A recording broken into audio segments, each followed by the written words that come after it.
ಮಗುವಿಗೆ ಸ್ವಂತ ತಾಯಿ ತಂದೆಗಳು ಯಾರು ಅನ್ನುವಂತಹ ಮಟ್ಟಕ್ಕೆ ನಾವು ಹೋಗಿದ್ದೀವಿ. ತಪ್ಪಾಗಿ ಅರ್ಥ ಮಾಡ್ಕೋಬಾರ್ದು. ಮಕ್ಕಳಿಗೆ ಸ್ವಂತ ತಾಯಿನೇನಾ ಸ್ವಂತ ತಂದೆನೇನಾ ಅನ್ನೋ ಮಟ್ಟಕ್ಕೆ ನಾವು ಹೋಗಿದ್ದೀವಿ. ಹೌದಾ? ಇದಕ್ಕೆ ಕಾರಣ ಏನಾಗಿರಬಹುದು? ಇದ್ರ ವಿವರಣೆ ಹೆಂಗೆ? ಸ್ವಂತ ತಂದೆ ತಾಯಿಗಳು ನಾವೇ ಅಂದ್ರೂ ಯಾಕೆ ಈ ಥರ ಅನ್ಕೋಬೇಕು, ಯಾಕೆ ನೀವು ಹೇಳ್ತೀರಾ, ನಾವ್ಯಾಕಂತ ತಿಳ್ಕೋಬೇಕು ಅನ್ನೋ ಪ್ರಶ್ನೆ ಕೂಡ ಬರುತ್ತೆ. ಅದಕ್ಕೊಂದು ಸಣ್ಣ ಉದಾಹರಣೆ ಏನು? ಮೊದಲನೇದು, ಮದುವೆಗೆ ಒಪ್ಪದೇ ಇರತಕ್ಕಂತಹ ಒಂದು ದೊಡ್ಡ ಕಠಿಣತೆ. ಇದು ಶಾಪ. ಆ ಮನೆಯಲ್ಲಿ ಯಾವಾಗ ಕಟ್ಟಡದಲ್ಲಿ ಕಲ್ಲಿನ ವಿಚಾರ ಸರಿಯಾಗಿ ಸೂಕ್ತವಿಲ್ಲದಿದ್ದಾಗ ಆ ಮನೆಯಲ್ಲಿ ಮದುವೆ ಕಾರ್ಯ ಅಂತಕ್ಕಂಥ ಹೊರಟರೆ ಹೆಣ್ಣು ಮೊದಲನೇ ವಿಚಾರದಲ್ಲಿ ಮದುವೆಗೆ ಒಪ್ಪುವುದಿಲ್ಲ. ಹುಡುಗ ಎಷ್ಟೇ ಚೆನ್ನಾಗಿರಲಿ, ಶ್ರೀಮಂತ ಇರಲಿ, ಏನೇ ಇರಲಿ ಒಪ್ಪಲ್ಲ.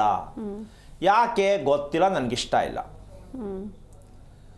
ಇದು ಮೊದಲನೇ ಶಿಕ್ಷೆ, ಹೆಣ್ಣಿಗೆ ಮೊದಲನೇ ಶಿಕ್ಷೆ.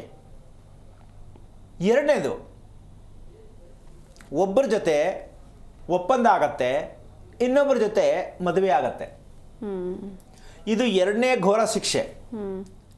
ಯಾವ ಕಾರಣಕ್ಕೂ ಒಂದು ಹೆಣ್ಣು ಒಂದು ಗಂಡನ್ನು ನೋಡಿದಾಗ ಆ ಮದುವೆ ಆಗಲೇಬೇಕು, ಕೀಳಬಾರ್ದು, ನಿಲ್ಲಬಾರ್ದು. ಈಗ ಹೆಂಗಾಗಿದೆ ಅಂತಂದರೆ, ಸ್ವಾಮಿ ಒಂದು 150 ಗಂಡು ನೋಡಾಯಿತು, ಒಂದು ಒಪ್ಪಿಲ್ಲ. ಒಂದು 150 ಹುಡುಗಿ ನೋಡಾಯಿತು, ಒಂದು ಒಪ್ಪಿಲ್ಲ. ಇದು ಕುಟುಂಬಕ್ಕೆ ದೊಡ್ಡ ಶಾಪ. ನಾಳೆ ಅವರಿಗೆ ಮಕ್ಕಳಾದರೆ ಇದೇ ರೀತಿ ಹಿಂಸೆ ಕೊಡುವ ಮಕ್ಕಳೇ ಹುಟ್ಟೋದು. ಇವತ್ತು ಎಷ್ಟು ಆಟ ಆಡಿ ಮದುವೆ ಮಾಡ್ಕೊಳ್ತಾರೋ, ನಾಳೆ ಅದೇ ಸಂತಾನ ನಿಮ್ಮನ್ನು ಗೋಳ ಹಾಕೊಳ್ಳೋ ಸಂತಾನನೇ ನಿಮ್ಗೆ ಹುಟ್ಟೋದು. ಅದಕ್ಕೋಸ್ಕರವಾಗಿ ಇಂದಿನ ಕಾಲದಲ್ಲಿ ಹೆಣ್ಣನ್ನು ಯಾಕೆ ತೋರಿಸ್ತಾ ಇರಲಿಲ್ಲ ಅಂದರೆ, ಈ ಉದ್ದೇಶಕ್ಕೆ, ಶಾಸ್ತ್ರಕ್ಕೆ ವಿರುದ್ಧ ಇದು. ಹೆಣ್ಣು ಗಂಡಿಗೆ ತೋರಿಸಿ ಹೆಣ್ಣು ಗಂಡನ್ನು ಒಪ್ಪಿಸಿ ಮದುವೆ ಮಾಡ್ಕೊಳ್ಳೋದು ತಪ್ಪು, ಧರ್ಮದಲ್ಲಿ ಇಲ್ಲ. ಇವತ್ತು ಹೆಣ್ಣು ಗಂಡು ಫಸ್ಟು ನೋಡಿಕೊಂಡು ಇಂಟರ್ವ್ಯೂ ಮಾಡಿಕೊಂಡು ಅರ್ಥ ಮಾಡಿಕೊಂಡು ಓಡಾಡಿ ಜೊತೆಲಿ ಕೂತ್ಕೊಂಡು ಕಾಫಿ ಕುಡಿದು ಆಮೇಲೆ ಒಪ್ಪಿಗೆ ಕೊಡ್ಬೋದು, ಕೊಟ್ಟು ಕಿತ್ತೋಗ್ಬೋದು. ಇದೆಲ್ಲವೂ ಹೆಣ್ಣಿಗೆ ಪ್ರಾರಬ್ಧ ಕರ್ಮಾನುಸಾರವಾಗಿ ಕಾಡಿಸುತ್ತೆ.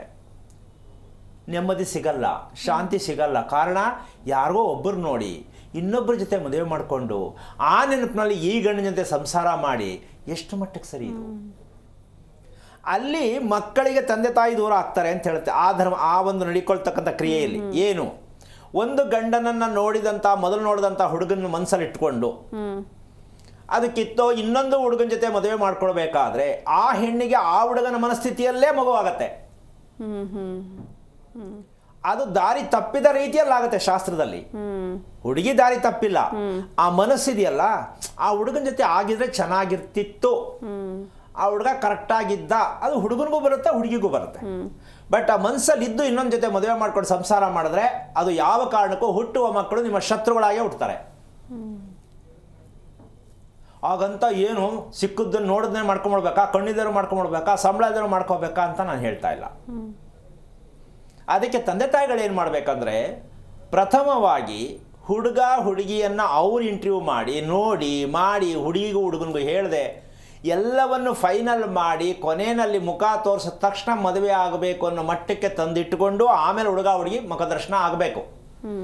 ಈಗ ಮೊದಲೇ ಜಾತಕ ಕಳಿಸ್ತಾರೆ, ಫೋಟೋ ಕಳಿಸ್ತಾರೆ, ಎಲ್ಲ ಆಗಿರುತ್ತೆ. ಎಲ್ಲ ನಡೆದ ಮೇಲೆ ಏನು ಮದುವೆ ಆಗುತ್ತದು? ಈಗ ಧರ್ಮಕ್ಕೆ ವಿರೋಧ ಆಯ್ತಾ ಇಲ್ವಾ? ಆಯಿತು. ಅದಕ್ಕೆ ಇವತ್ತು ಮದುವೆಗಳು ಯಾವ ಕಾರಣಕ್ಕೂ ಉಳಿತಾ ಇಲ್ಲ. ವಿಚ್ಛೇದನಕ್ಕೆ ಏನಕ್ಕೆ ಹೋಗುತ್ತೆ ಅಂದರೆ, ಬಲವಂತಕ್ಕೆ ಮದುವೆ ಆಗಿರುತ್ತೆ, ಅದಕ್ಕೋಸ್ಕರ ವಿಚ್ಛೇದನಕ್ಕೆ ಹೋಗುತ್ತೆ. ಇದನ್ನು ಯಾರು ಮಾಡಿದ್ದು? ಅಪ್ಪ ಅಮ್ಮನೇ ಮಾಡಿದ್ದು. ಒಂದು, ಮಾಡ್ಕೊಳ್ಳೋರೇ ಮಾಡ್ಕೊಂಡಿದ್ದು. ಎರಡು, ಈ ಎರಡರಲ್ಲಿ ಯಾವುದಾದ್ರೂ ತಪ್ಪೇ ಆಗತ್ತೆ. ಈ ಶಾಪದಲ್ಲಿ ನೀವು ಸಿಕ್ಕಾಕೋಬೇಕಾ? ಯೋಚನೆ ಮಾಡಿ.